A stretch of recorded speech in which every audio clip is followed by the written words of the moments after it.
আজকের ভিডিওটা শুরু করলাম আমি আমার শাশুড়ি মাকে দিয়ে। আজ থেকে কিন্তু আমাদের পৌষ পার্বণ শুরু। মানে আজকে হচ্ছে লক্ষ্মী স্নান করানো। বছরে এই একদিনই কিন্তু লক্ষ্মী স্নান করা হয়। এই পৌষ মাসে লক্ষ্মী মানে সংক্রান্তির আগের দিন আমাদের লক্ষ্মী পুজো হয়, তার আগের দিন হয় লক্ষ্মী স্নান।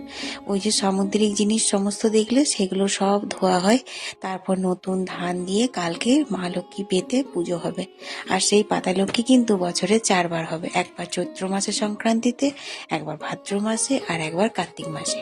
এইভাবেই কিন্তু আমাদের প্রত্যেক বছরই পাতা লক্ষ্মীর পুজো হয়। প্রত্যেক বছর বলতে কি মানে যুগ যুগ ধরে চলে আসছে আমাদের বংশে।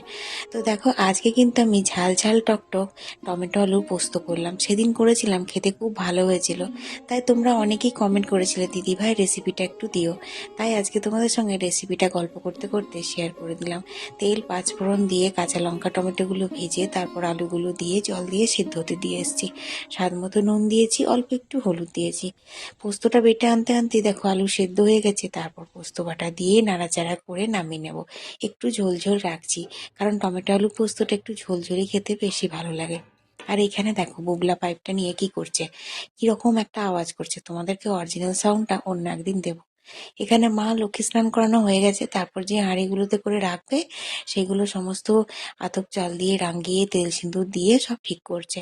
আমি এখানে মাছের টকটাও ঝটপট করে নিলাম।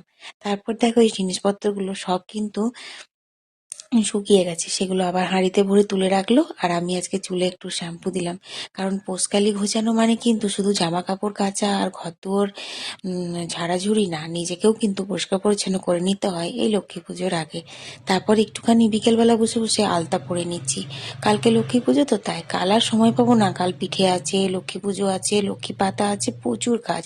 তারপর আবার বুবলার পরীক্ষাও কাল থেকে শুরু। যাই হোক, এখন সন্ধে দিয়ে আজকের মিনি ব্লগটা শেষ করলাম। সবাই ভালো থেকো।